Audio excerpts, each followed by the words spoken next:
Je me suis associé de très bonne dynamique à cet exercice piloté par Sophie Infeld depuis de longs mois, pour la bonne et simple raison qu'il y a de bonnes raisons de considérer que nous avons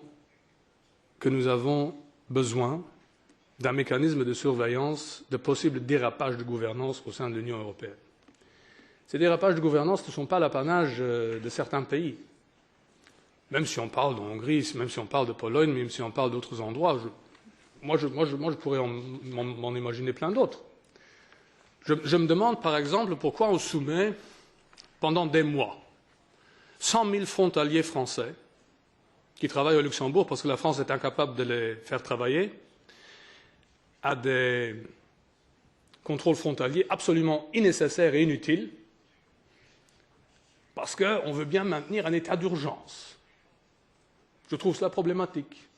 Pas tant pour moi, mais pour les gens qui passent 5 heures par jour en voiture. Parce que quelqu'un à Paris est d'avis que quelqu'un qui vient de Thionville et qui veut travailler à Dudelange, c'est chez moi d'ailleurs, Dudelange, est un risque terroriste potentiel. Pour ne dire qu'un exemple. Il y en a eu d'autres. En Italie, à l'époque de M. Berlusconi. Il y en a eu d'autres. En Grèce. Il y en a eu d'autres en plein d'autres endroits de l'Union et il n'y a rien qui puisse nous convaincre aujourd'hui que cela ne va pas se multiplier encore. Les dérapages de gouvernance sont quelque chose qu'il faut garder à l'œil. Et comme il faut les garder à l'œil, il faut idéalement pouvoir aussi les rencontrer sans immédiatement devoir sortir le grand marteau et activer l'article 7 dans toute sa splendeur pour dire à partir de maintenant, on va vous retirer droit de vote, subsides et je ne sais pas quoi encore, mais avant tout ça, pouvoir engager un dialogue pour découvrir à quoi ça tient, pourquoi ça ne marche pas, si ça ne marche pas, et comment ça pourrait marcher autrement.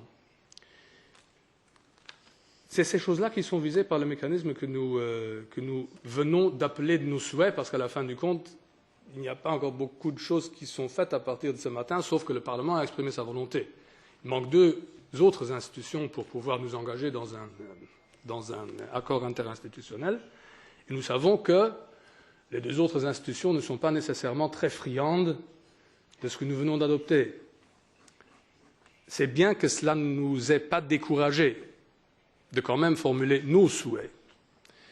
Parce que nos souhaits sont ceux qui nous sont également rapportés, relatés par des Européens réels. Des millions de gens en Hongrie, en Pologne et ailleurs, comme je viens de le dire, qui regardent vers nous pour demander protection, pour ainsi dire, contre cette tendance de dérive de gouvernance qui voudrait qu'une élection change non seulement de politique, mais d'État.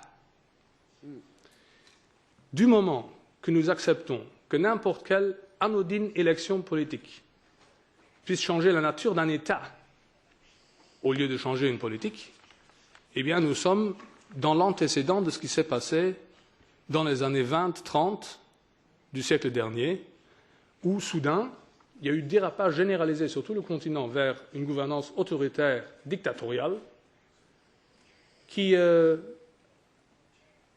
abouti à ce que nous avons connu entre 1939 et 1945.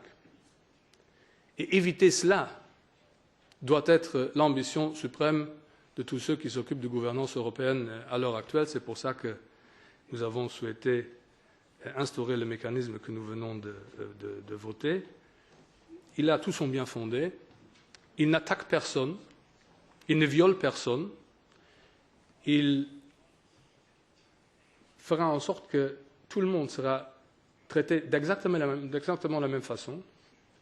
Et il est basé sur la convergence d'actions et de vues d'un ensemble de 28 juristes chevronnés, qualifiés pour être juges suprêmes dans leur pays respectifs et désignés par leurs parlements nationaux. Il ne peut y avoir de meilleure, comme on dit en bon anglais, appropriation nationale d'un tel mécanisme qu'à travers le fait de confier aux parlements nationaux le soin d'envoyer dans une enceinte européenne un juriste éminent qui, ensemble avec 27 autres juristes éminents, ou 26, en fonction de là où nous atterrirons, pourra, le cas échéant, contribuer à ce qu'enfin il y ait convergence de vues sur une logique européenne de gouvernance.